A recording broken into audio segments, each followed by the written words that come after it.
Estaba pensando hacer un repaso de todo lo que hemos tocado hasta el momento, pero en realidad quisiera responder a las preguntas si hemos hablado sobre algo de Apocalipsis y la persona no entendió, no era claro para aclararlo, para que todos nosotros vayamos así entendiendo lo que hemos visto en el estudio. Capítulo 1 era la visión de Jesús, capítulo 2 y 3 eran las 7 iglesias.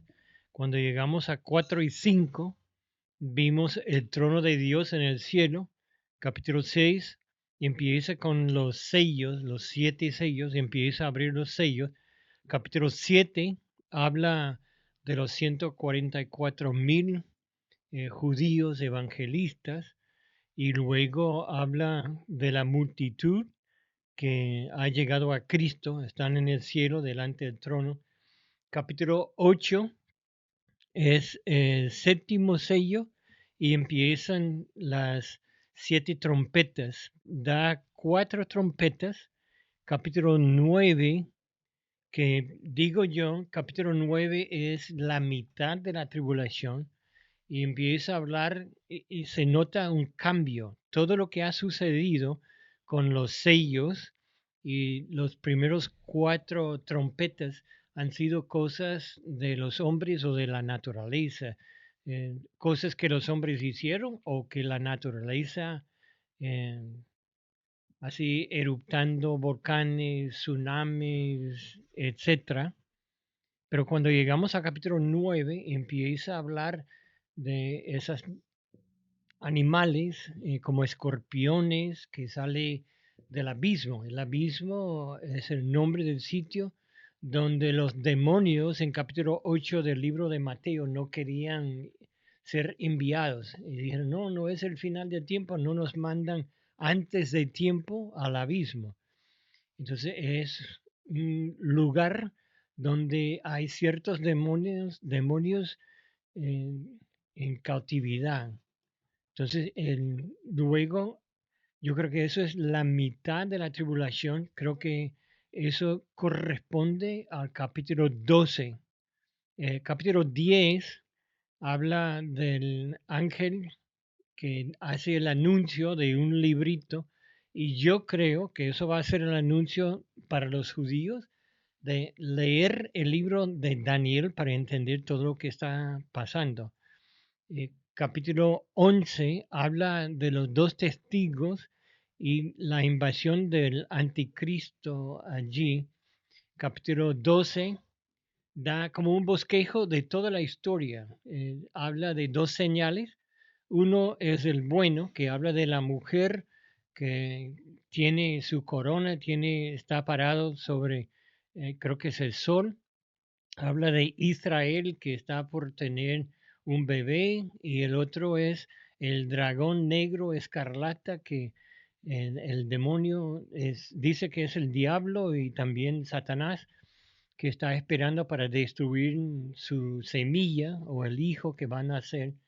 Luego llegamos a capítulo 12 y vemos, en la final de 12 vemos una guerra en el cielo.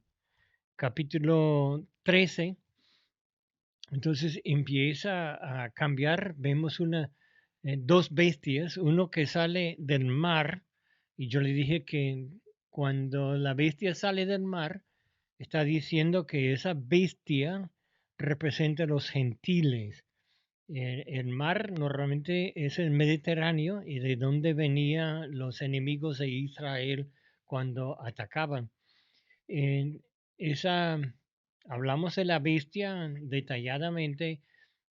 Es un conjunto de las 7 naciones que han perseguido a Israel y viene a atacar a una mujer que está montada sobre esa bestia y el ángel le explica a Juan que la mujer representa la religión que ella domina, dice, a todas las naciones y que hay 10 cuernos en una de las cabezas de la bestia que representa 10 reyes que se van a levantar al mismo tiempo que aparece lo que llamamos nosotros el anticristo y ellos van a estar atacando a Israel. Luego llegamos a capítulo 14 y habla de lo que es el final de la gran ciudad. Yo le di mi interpretación de la gran ciudad, porque dice la gran ciudad, Babilonia, la gran ciudad, y dice que los dos testigos fueron mártires en la gran ciudad donde Cristo fue crucificado. Y obviamente está hablando de Jerusalén, por lo menos en esa instancia. En el capítulo 15 y 16 empieza a hablar de lo que son las copas de la ira de Dios. Entonces, Dios al final, yo creo que está hablando de quizás el último año o los últimos meses de la gran tribulación, cuando Dios va a derramar su ira sobre la bestia o el reino del anticristo y habla de la destrucción, capítulo 17, de la gran ciudad y de la mujer, y en capítulo 18 habla de lo que es la parte comercial de la bestia. Yo creo que es donde el anticristo ha controlado todo lo que es el comercio, pero cuando Dios le apaga la luz, entonces ya no va a haber más comercio porque no hay computador, no hay forma de comprar ni vender, porque ya Dios va a mandar algo para quitar toda la electricidad.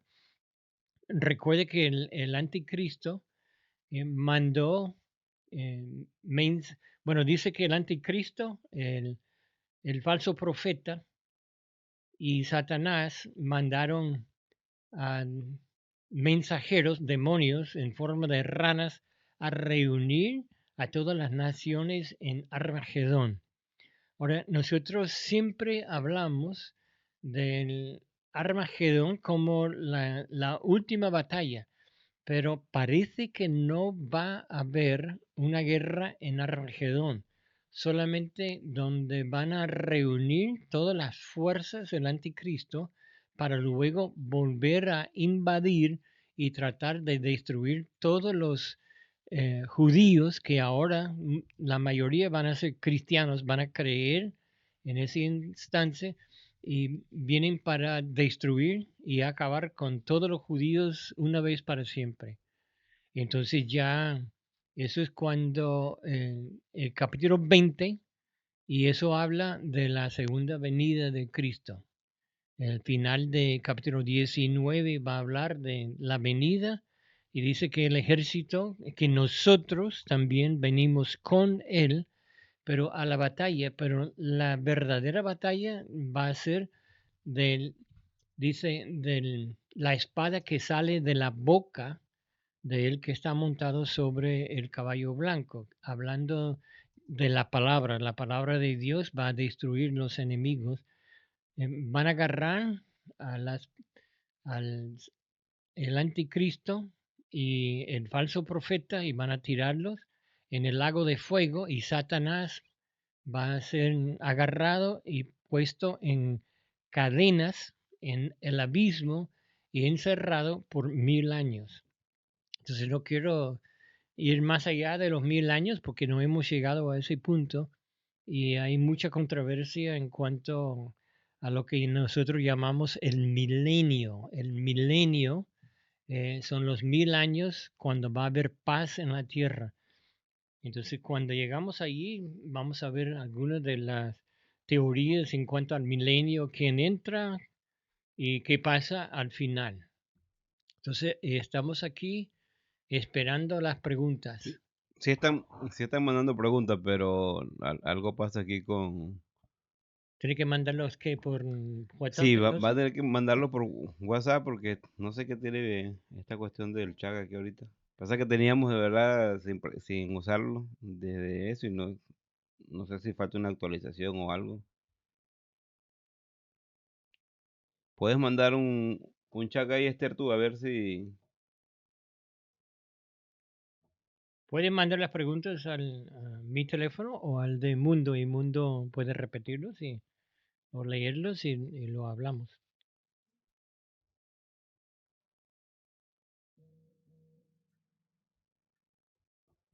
Ah, ya un momentito. No hay nada como producción en vivo, ¿no? Sí, ahí Esther mandó, el de Esther sí se ve, no sé qué está pasando ahí con Venezuela. Le dije que cuando votaran bien. Ah, ahora sí, no, me está llegando por, Por por WhatsApp. WhatsApp. Ok. Bueno, aquí dice, no sale nada en el chat. La pregunta que si el versículo 1 del capítulo 1 se puede usar para refutar a los solo Jesús. Pero, Sí, que tienen duda, porque ya capítulo está 1. Jesucristo y Dios. La revelación de Jesucristo que Dios le dio. Sí, en ese caso los de solo Jesús solo creen en... Solo Jesús. Sí, viste, yo ando oxidado ahorita con esa cuestión. Bueno, el capítulo 1.1 leo, para más o menos, otra vez leo la pregunta, Jaime. Dice, pregunta que si el versículo 1 del capítulo 1 se puede usar para refutar a los solos Jesús. ¿Tienen duda de quiénes son los 144.000? Esa es otra pregunta, pero la del capítulo 1, versículo 1 dice la revelación, ahí está en la pantalla, de Jesucristo, que Dios le dio para manifestar a sus siervos las cosas que deben suceder pronto y la declaró enviando por medio de su ángel a su siervo Juan. Esa es la versión Reina Valera 1960. No sé si Sí. la América creo que dice básicamente lo mismo y y la nueva traducción viviente, que esa es la más moderna, dice, esta es una revelación de Jesucristo, la cual Dios le dio para mostrar a sus siervos los acontecimientos. Ok, entonces la respuesta dijiste que sí se puede porque... Bueno, yo diría que sí, porque obviamente Dios está enviando esa revelación de Jesucristo. Entonces hay dos personas, eh, dos personas, Dios y Jesucristo. Sí, y ahí la pregunta, bueno, no sé si entiendo la pregunta, pero más concreta me imagino que está hablando de que los solo Jesús hablan de que solo tienen fe en Cristo, solo Jesús es el Sí, esos son divino. los que no hacen nada. Dicen que Jesucristo es Dios y no hay otro Dios aparte.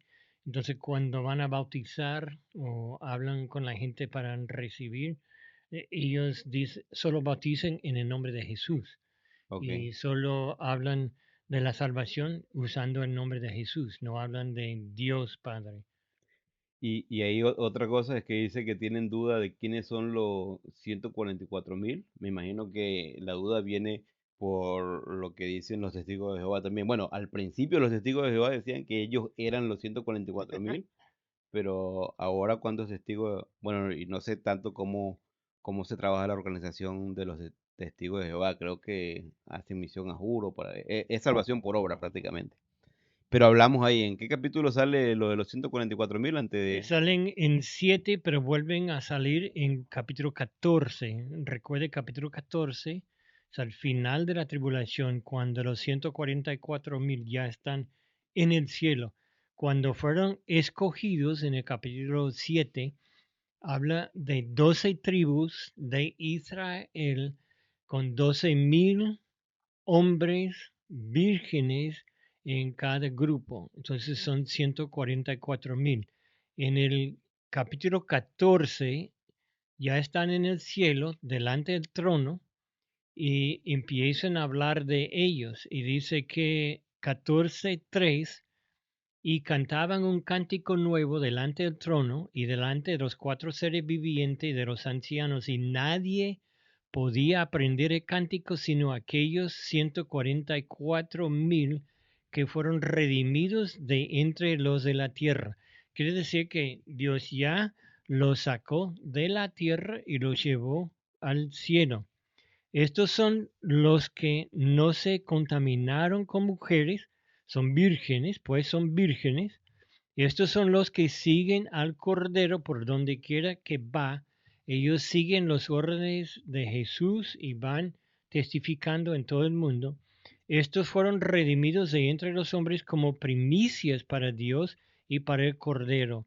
Y en sus bocas no fue hallada mentira, no mintieron nada ni para salvar su vida cuando estaban en la tierra testificando, pues son sin mancha delante del trono de Dios. Están en el cielo, puros, porque ya terminó su ministerio en la tierra. Ya es al final de los 7 años, ellos ya han testificado. Recuerde que Dios ha prometido que antes del regreso de Jesús, que el Evangelio iba a ser predicado en todo el mundo, con toda tribu y toda lengua. Y hasta los traductores de Wycliffe, de nuevas tribus y otros que andan a las tribus buscando traducir la Biblia para ellos y darle la palabra de Dios y enseñarles en cuanto a la salvación, no han logrado, que por lo menos quedan 1500 tribus que no tienen nadie trabajando para la traducción. Pero durante la tribulación, esos 144,000 van a tener habilidades y protección sobrenatural para llegar a toda lengua, tribu y nación para predicar el Evangelio en su idioma para que todos tengan la oportunidad. Todos los que están en la tierra van a escuchar el mensaje antes de la segunda venida de Cristo. Y ahí más o menos unos apuntes para, si se puede aclarar, no digo ampliar, pero aclarar un poquito mejor. Prácticamente capítulo 7 y 14 de Apocalipsis dan una descripción de quiénes son esos cuarenta y Ujú. cuatro mil y aclara de una manera bíblica, ahí no es un comentario, sino la misma Biblia describe quiénes van a ser esas personas que van a ser hombres, cuando dice que va a ser hombre, o que Jaime dice que van a ser hombres virgen y todo eso, es porque en la Biblia está la descripción de cómo va a ser. No estamos haciendo aquí ni una opinión machista, porque No, no eso es lo mujeres y que yo todo eso. estaba leyendo Sí, de la entonces, Biblia. y ahí también entender que esos 44,000 no son escogidos tanto para salvación, sino y no estoy diciendo que lo van a hacer salvos, sí van a ser salvos, pero esos 44,000, el detalle en realidad es que son escogidos para un propósito, ¿cómo se llama? Directo, pues, que es la predicación o ser testigos de Dios en la tribulación. Ahora, ahí me gustó lo que Jaime hizo la explicación de Wycliffe y los traductores de la Biblia en otros lenguajes.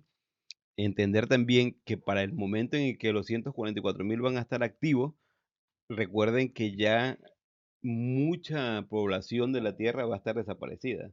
Entonces, a lo mejor algunos idiomas, o sea, no estamos hablando de que esos 144,000 se van a dedicar a traducir la Biblia y nada de eso. Van a dar un mensaje y ese mensaje va a ser escuchado. No sé si para ese momento va a haber un idioma universal como hubo cuando vino Jesucristo, que se hablaba prácticamente el griego koiné. Y Mire, eso ya es pero especulación, pero... si uno lee bien capítulo 2 del libro de Hechos, Ajá, dice, y cada uno escuchó en su idioma. ajá. Entonces, Pedro está predicando, pero cada uno escuche en su idioma nativa. Los que vinieron de Creto, los que vinieron de Galacia, los que vinieron de Roma, todas partes escucharon en su idioma. Y ahí Jaime abrió otro melón que prácticamente estamos hablando de lo que mucha gente habla de, es que Pedro habló en lengua o se escuchó en lengua. Bueno, ya es esa cuestión, pero eso es algo muy interesante. El mensaje va a ser entendido de una manera correcta. Ahora, otra pregunta ahí, la otra que viene es, ¿quieren que se les dé una aclaración o aclaratoria de nuevo de que si la iglesia se va antes, durante o después de la tribulación? Ella está hablando de los tres puntos de vista escatológicos, Jaime. Sí, bueno, hay un grupo que dice que van al final. Prácticamente eso fue creado alrededor del año 400 después de Cristo por Agustín de Hipona, quien yo le he dicho, yo ni creo que era creyente, pero era arzobispo en el norte de África y era un hombre que había estudiado la, la forma de predicar o anunciar y agarrar la atención de la gente. Tenía muchos seguidores. Y él no solamente enseñó amilenialismo, que no va a haber un milenio, él dijo que la iglesia va a dominar y va a salvar a todo el mundo y después Cristo viene. Eso no sucedió. Segundo, él también respaldaba la teoría de que al final, cuando ya los cristianos habían evangelizado a todo el mundo, Cristo vendrá. Eso no va a suceder. Eso lo vemos en nuestro día. De verdad, la iglesia está quizás menguando en muchas partes del mundo. Yo sé que en algunas partes está llegando el mensaje y hay avivamientos, digamos, en muchas partes, en la India, en China y en otras partes donde no han tenido la oportunidad. Pero lo que se ve también es que ese hombre respaldaba muchas cosas. Una de las cosas era la adoración de María y puso María casi al lado de Jesús. Y fue él que empezó a predicar la asunción de María, que ella no murió, sino que fue llevado al cielo como Jesús. Entonces tenía muchas mentiras, no le voy a decir todos los otros, pero ese hombre cambió muchas doctrinas y esas doctrinas fueron agarradas por la Iglesia Católica y la Iglesia Católica hoy día es amilenialista y post-tribulación, rapto. No hay por qué creerlo. Otra cosa, la de media tribulación, dice, ellos no saben cuándo es la mitad de la tribulación, pero ellos dicen que la primera parte eh, va a ser tribulación, pero no es la gran tribulación. Pero yo le digo que todo es gran tribulación y se ve en los primeros capítulos. Antes del capítulo 9 lo habla de la tribulación como gran tribulación para las personas que están en la tierra. Y segunda Tesalonicenses, capítulo 2, dice que nadie sabe quién es el anticristo. Déjeme ver aquí, no quiero decirlo malo.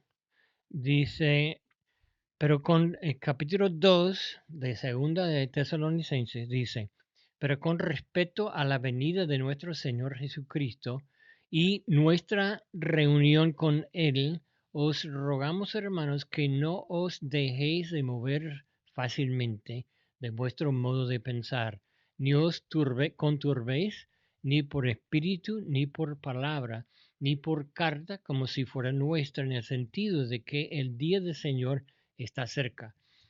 Pablo había solo pasado quizás un mes en Tesalónica y lo botaron del pueblo, pero ya había predicado en cuanto a la segunda venida, el rapto de la iglesia, etc. Vinieron otros charlatanes y empezaron a decir, no, que Cristo ya vino y ustedes quedaron atrás. Entonces, él está explicando el versículo 3 que nadie os engañe en ninguna manera, porque no vendrá sin que antes venga la apostasía. Ahora, siempre había tiempos durante la historia donde había algo de apostasía, pero no como va a haber en nuestros días, en ese tiempo. Y se manifieste, perdón, el hombre de pecado, el hijo de perdición, hablando de lo que llamamos nosotros el anticristo, el cual se opone y se levanta contra todo lo que se llama Dios o es objeto de culto, tanto que se sienta en en el templo de Dios como Dios, haciéndose pasar por Dios. Eso es parte de la profecía en cuanto al anticristo. Eso sucede si no me equivoco, en el capítulo 11 del libro de Apocalipsis. Em, no os acordáis que cuando, versículo 5, no os acordáis que cuando yo estaba todavía con vosotros os decía esto, y ahora vosotros sabéis lo que lo detiene a fin de que a su debido tiempo se manifieste.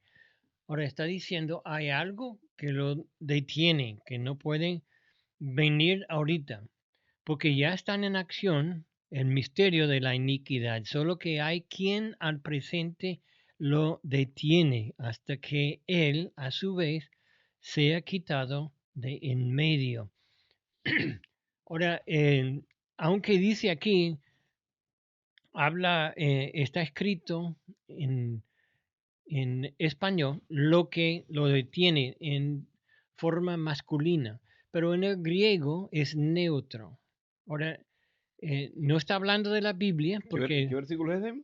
en versículo 6 De... de 2 Tesalonicenses 2, Ok. eh, lo que detiene en el griego es neutro y varias veces en el Nuevo Testamento hablamos del Espíritu Santo en forma masculino, pero varias veces también habla en forma neutro, porque es espíritu, ¿no? Es una persona, pero no es cuerpo como nosotros, entonces la Biblia también usa los términos, los artículos neutros para hablar del Espíritu Santo. No puede ser Jesucristo porque es masculino, no puede ser la iglesia porque la iglesia es femenina, no puede ser la Biblia porque la Biblia, la palabra de Dios, está en femenina también. Lo único que encontramos que puede llenar ese requisito es el Espíritu Santo. Ahora, ¿dónde está el Espíritu Santo?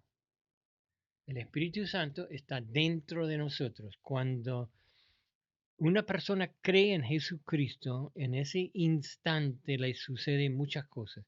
Una de ellas es que viene a morar en nosotros el Espíritu Santo para guiarnos, para enseñarnos, para ayudarnos en nuestras oraciones, en muchas cosas. No tengo un estudio del Espíritu Santo esta noche, pero lo que dice aquí, el hombre de pecado no puede ser, no va a ser revelado sino después de que el Espíritu Santo sea quitado.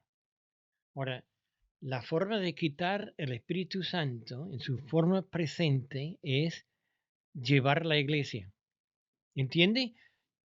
Llevar la iglesia es decir, porque el Espíritu Santo está en mí y está en el mundo, está en ustedes que han creído. Entonces, tiene que llevar todos nosotros, porque el Espíritu está en nosotros, para cumplir lo que está en ese pasaje. Tiene que ser quitado lo que detiene. Si usted habla de su fe en el trabajo o con familiares que no son cristianos, se nota que cuando estamos cerca de las personas que no son creyentes, ellos se aguantan, no usan las palabras tan feas, tan ofensivas, y hasta a veces si le sale de la boca algo, dice, ay, perdón, ya usted es cristiano, ¿no? Entonces, la presencia del Espíritu Santo en nosotros redarguye hasta las personas que no son creyentes. Eso es el trabajo del Espíritu Santo también.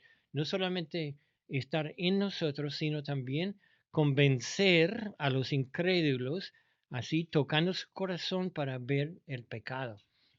Entonces, tiene que sacar el Espíritu Santo para eh, para ese hombre ser revelado. Ahora, yo sé que hablamos varias veces en cuanto a la profecía en el libro de Daniel, capítulo 9. Daniel, capítulo 9, versículos 24 al 27. Daniel 24 hasta 27. Habla aquí, empieza Dios hablando con Daniel. Mire, empieza el versículo 24.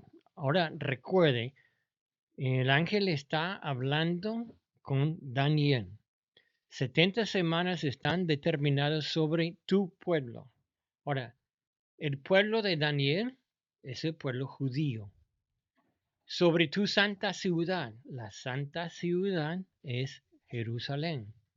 para terminar la prevaricación y poner fin al pecado, expiar la iniquidad para traer la justicia perdurable y sellar la visión y profecía, ungir al Santo de los Santos. Ungir al Santo de los Santos es cuando Cristo va a ser ungido para ser el rey sobre el trono de David. Eso va a suceder al final de la tribulación, al final cuando Cristo toma el trono durante el milenio. ¿Ok? Habla de la profecía. Recuerde que dije que las 70 semanas son semanas de años. La palabra literalmente en el griego son 70 sietes. Y sabemos que son años porque 490 años. Y 483 de esos años fueron cumplidos en la profecía de versículos 25 y 26. El versículo 27 habla de la última semana. La última semana, 7 años. La tribulación es de 7 años. Es de 2520 días. Habla en forma de dos mitades, 3 años y medio, 3 años y medio. Habla de 42 meses, 42 meses. Habla de muchas formas, pero siempre nos hace entender que está hablando de un periodo de 7 años. El versículo 27 es clave aquí. Y por otra semana, otros 7 años, confirmará el pacto con muchos. Bueno, déjeme ver, quiero volver a subir aquí. Versículo 26 dice, y después de las 62 semanas se quitará la vida del Mesías, mas no por sí, y el pueblo de un príncipe que ha de venir destruirá la ciudad y el santuario. Ahora, esa última parte del versículo 26 aquí empieza a hablar de lo que es lo que llamamos nosotros el anticristo, el líder, la bestia, como dice en el libro de Apocalipsis. Y su fin será con inundación y hasta el fin de la guerra durarán las devastaciones. Por otra semana confirmará el pacto con muchos, es decir, los 7 años que falta, el anticristo va a hacer un pacto con muchos, quiere decir con Israel y otras naciones. A la mitad de la semana hará cesar el sacrificio y la ofrenda. Capítulo 11 de Apocalipsis, él toma el templo, entra y hace un sacrificio de un animal inmundo sobre el altar. Se pronuncia como Dios, haga el ídolo que habla, que obliga a la gente a tomar la marca de la bestia 666. Después, con la muchedumbre de las abominaciones, vendrá el desolador, hasta que venga la consumación y lo que está determinado se derrame sobre el desolador. Lo que está diciendo ese pasaje, que va a haber un príncipe que viene, va a firmar un pacto con Israel y con las otras naciones que está atacando a Israel, un pacto de paz por 7 años. Ahora, en la mitad, a los 3 años y medio, los 42 meses, los 1260 días, porque son todos los términos que usa en el capítulo 11, creo que dice 1260 días, estuvieron los dos testigos y fueron matados allí en Jerusalén el día que el anticristo toma el templo y hace el sacrificio. Dice aquí, en la mitad de los 7 años va a romper el pacto y va a quitar el sacrificio de los judíos y poner su propio sacrificio. Cualquier persona que lee la Biblia, que lee aquí en Daniel o que lee en el libro de Apocalipsis, puede entender que está hablando del anticristo. Y cuando, digamos nosotros, si en la otra semana hay una persona que viene y hace un pacto de paz con Israel de 7 años, con las naciones que está atacándola, entonces nosotros debemos temblar porque ya va a empezar la tribulación. empieza con la firma de ese pacto. Ahora, yo no sé si la guerra que está en Israel en ese momento va a ser la guerra que lo lleva hasta las devastaciones y la firma de ese pacto. Pero es otra prueba de que si ese hombre viene con el pacto, todos nosotros vamos a saberlo, ¿verdad? Entonces ya debemos entender que ese hombre no puede aparecer mientras la iglesia está. Según Segunda Tesalonicenses capítulo 2, según ese pasaje en Daniel, también hay otros versículos que yo le di cuando pasamos que habla de que la iglesia no pasará por tribulación. Eso, lo que va a ser en la tribulación no es para la iglesia, es algo que hace Dios para despertar a los judíos de su sueño, digamos, espiritual, donde no aceptan a Cristo y hacerles ver que Jesucristo es el Mesías y que ellos lo rechazaron cuando vino la primera vez, pero vendrá otra vez. Y muchos de los judíos en la mitad de la tribulación se van a recibir a Cristo, se van a escapar y eso lo hablamos. Eh, Espero que estos versículos son los más fuertes y más obvios en cuanto a la tribulación. La tribulación no es para la iglesia. El Espíritu Santo va a ser quitado del mundo, según 2 Tesalonicenses capítulo 2. La tribulación es para el pueblo judío, no es para la iglesia. ¿Ok? Entonces ya se puede, mucha gente quiere dejar la iglesia diciendo, no, pero la iglesia antigua sufrió mucho, y es verdad. Pero sabe que ahorita en algunas partes del mundo la iglesia está sufriendo lo mismo y quizás con más muertes, más mártires ahora que en el primer siglo, porque hay países donde están matando a los cristianos donde los encuentran. Principalmente son los musulmanes. Cuando hablamos de escatología, es teología sistemática del evento Del futuro, que futuro. estudia eventos futuros. La teología sistemática es sacada de la teología bíblica, obviamente. Solamente, como el nombre lo dice, es un sistema. Ahora, hay tres líneas de pensamiento. Están los amilenialistas, que no sé si nació con Agustín o Sí, viene de nació esa con rama. Agustín. Están los medios tribulacionistas, medios milenialistas, y hay una nueva rama, una nueva línea de pensamiento, que hay como 20 arrebatamientos. Y después estamos los pre-tribulación, premilenialistas, ¿no? Y en esa clase, no recuerdo ahorita, Jaime más o menos da nuestros puntos de vista bíblico de por qué creemos así. Si nos preguntan, la respuesta más corta es: la iglesia se va antes de comenzar la tribulación. De hecho, eh, el- la iglesia no va a pasar por la tribulación. La tribulación sí va a ser un tiempo en el que se va a purificar la creación, y es un evento más que todo para los judíos.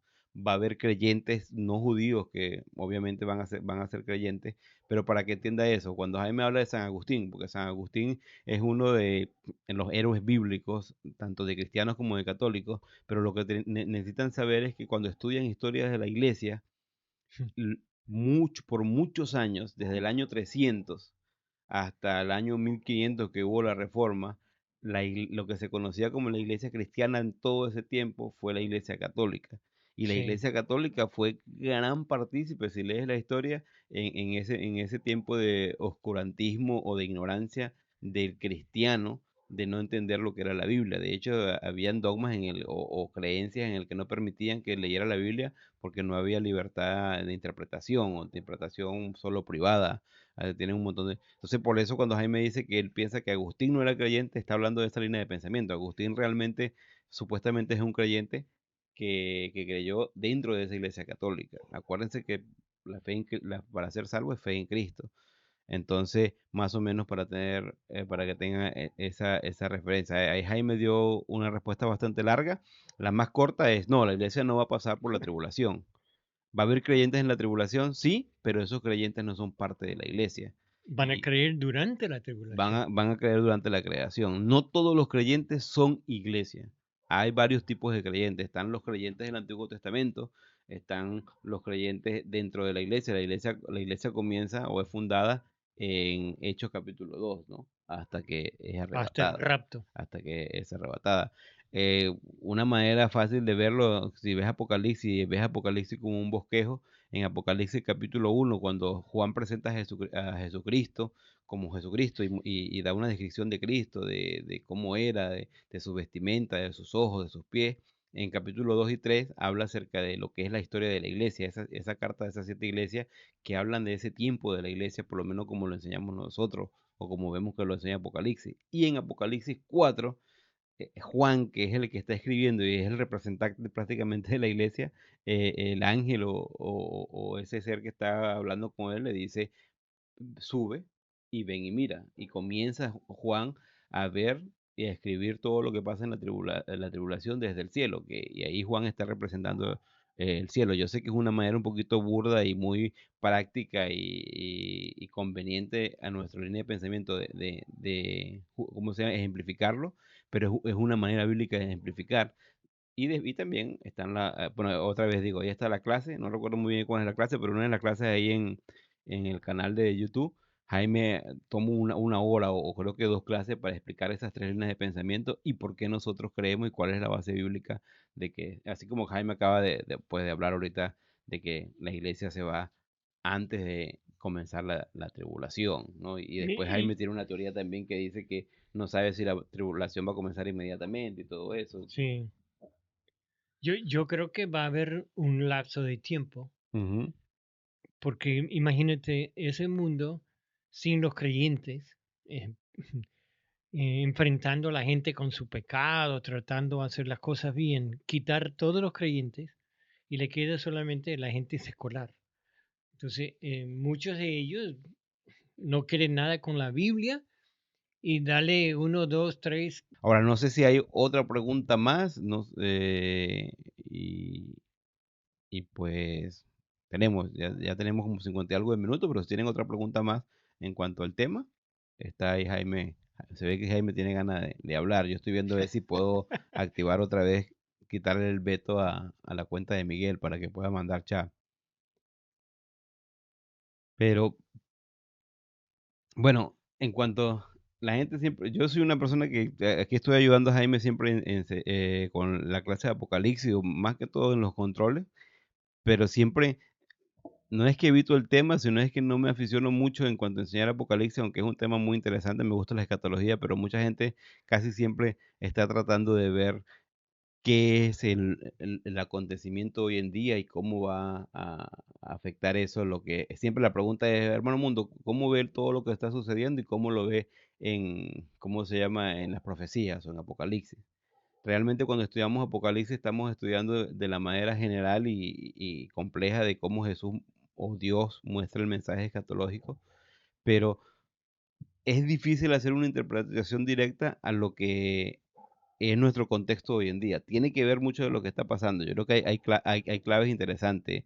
El tema de la apostasía, ¿no? Se ve hoy especialmente cómo la iglesia está siendo, bueno, yo creo que la iglesia siempre ha sido atacada por todas las líneas de pensamiento, todas las líneas Sí, filosóficas. y uno empieza a ver las profecías que tiene Pablo cuando escribe a Timoteo.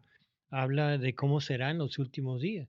Dice que los predicadores van a ser mercado de ustedes. Quiere decir que ellos no están allí por el amor de Dios, sino están allí para hacer plata, para ganar plata. ¿Y cuántos hay ahora que tienen sus palacios, que tienen casas inmensas y ganan mucha plata y siempre están pidiendo más?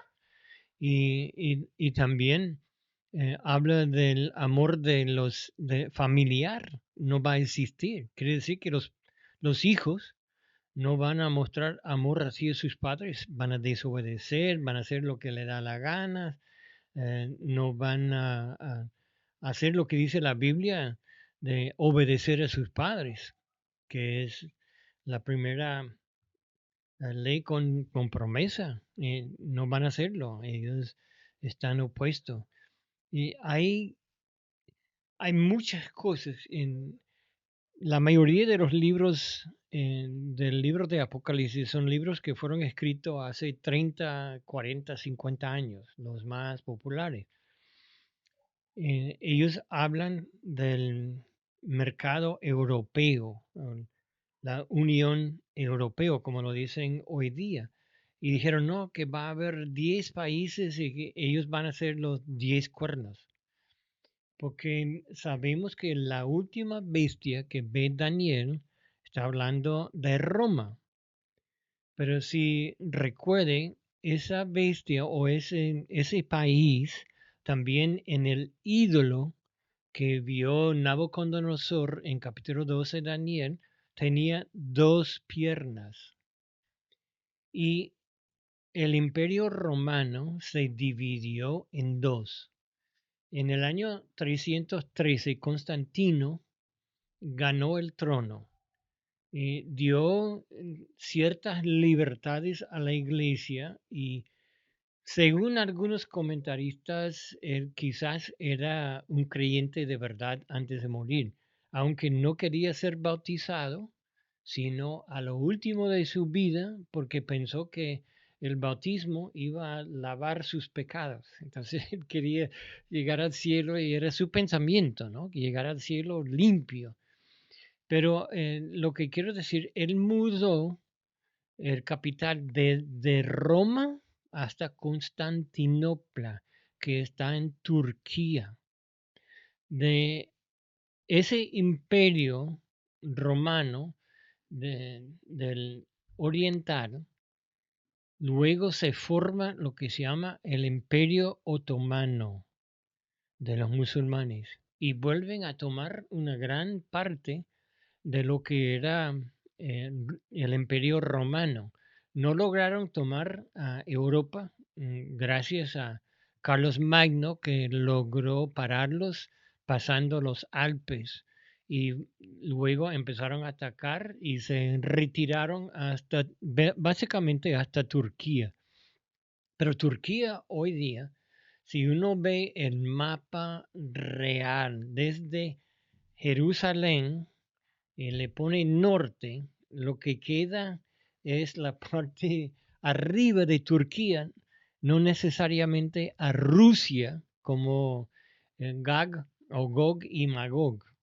Entonces, hay muchas cosas que me hace pensar que no va a haber el Unión Europeo. Es posible que ese Unión Europeo desaparece y es posible que Estados Unidos desaparece y quizás Rusia también y China por la situación mundial en ese momento es muy peligroso. Estamos casi en el punto de una guerra mundial con lo que ha sucedido en Ucrania y otras cosas con Rusia. Pero eso no tiene que suceder. Si uno empieza a leer la Biblia y empieza a ver donde habla de todo el mundo, no está hablando en todo el mundo. Ese término incluye a Estados Unidos, no incluye a Rusia, no incluye a China ni a Europa. Todo el mundo es el mundo alrededor de Israel. Son lo que son hoy día países musulmanes. Va a haber 10 naciones que van a atacar, van a dar su apoyo a esa, la mujer, la ramera del capítulo 13 del libro de Apocalipsis, que es la religión. Y al final ellos van a destruir, que dice que la mujer es la religión y es la gran ciudad. Y otra razón por la cual que yo pienso que la gran ciudad es Jerusalén. Ellos van a destruir a la gran ciudad. Yo creo que al final de la tribulación, cuando Dios le corta la luz, cuando hacen la reunión en Armagedón, el valle de Megiddo, entonces ellos van a reunir y van a bajar por los valles de Jericó, del río, y van a, con ganas de acabar con todos los judíos del mundo una vez para siempre. En ese momento, Cristo va a venir y va a destruir los ejércitos.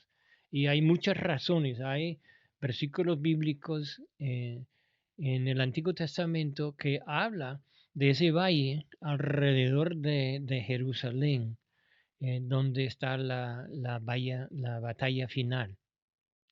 Entonces yo creo que va a haber una guerra. Yo no sé si Norte y Sudamérica va a estar o si van a desaparecer, porque recuerde que hay partes donde la tercera parte del mundo desapareció. Eh, si ve el mapa, Norte y Sudamérica parece como la tercera parte, puede ser eso, no sé. Pero yo creo que cuando habla de todo el mundo, está hablando de ese mundo que existe ahora alrededor de, de Jerusalén, de Israel. ¿Ok? Mundo tiene preguntas. Yo tengo, bueno, más que pregunta, también que pensar en algo, especialmente con los que comparten con nosotros la clase.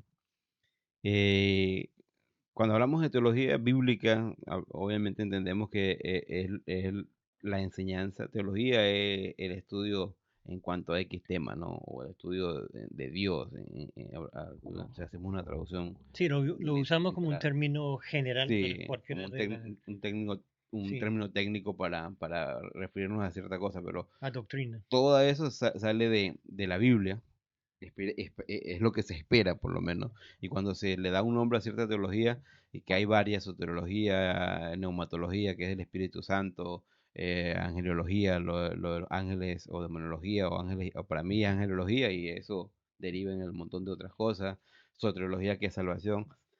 Yo siempre se trata de decir que la teología que no es tan importante es la escatología, que es evento futuro, porque por la cantidad de líneas de pensamiento que han surgido, que se han desarrollado.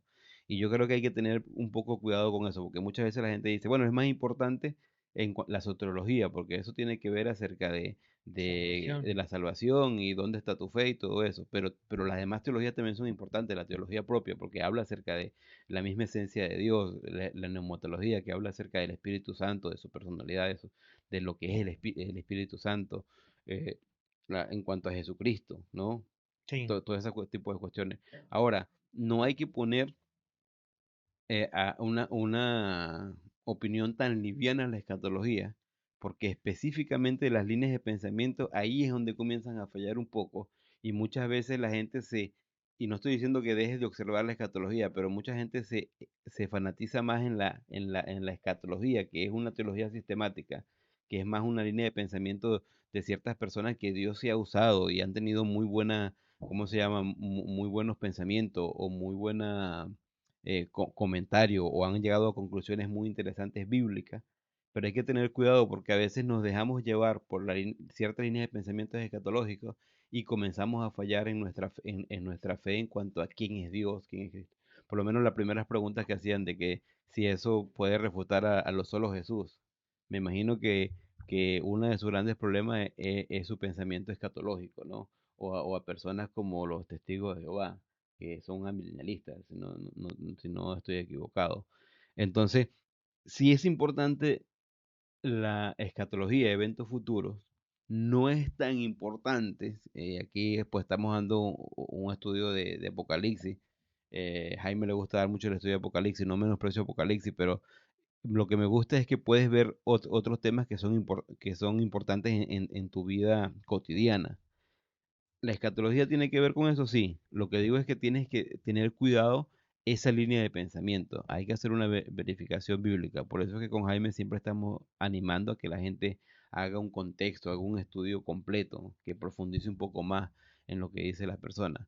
Yo soy uno de los que digo que no debes dejar de escuchar ciertas personas. Yo digo más bien, deberías escucharlo para saber qué es su línea de pensamiento y aprender más de la Biblia para saber cómo refutarlo. Yo sé que hay una línea de pensamiento que dice que, y ese ejemplo, ¿no? Del billete falso, que cuando conoce más la verdad va a ser más fácil conocer la mentira.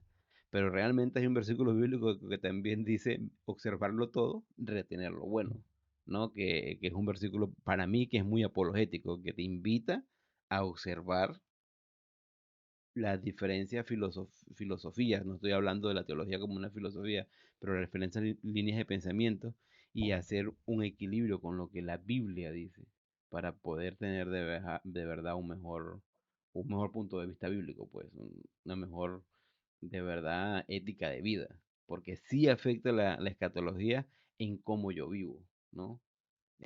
Yo me acuerdo cuando era joven decía que si hoy fuera tu último día, ¿cómo lo viviera? Y siempre me pareció ese ejemplo, Jaime, que era un ejemplo que te asustaban, ¿no? O casi de amenaza, porque como que los predicadores te querían matar el siguiente día. Y todo el mundo se asustaba y decía, bueno, si es mi último día, entonces voy a arreglar las cosas con Dios, que todo eso. Pero eso de verdad es una manera pobre de hacerlo, porque ¿por qué espero mi último día para arreglarme con Dios?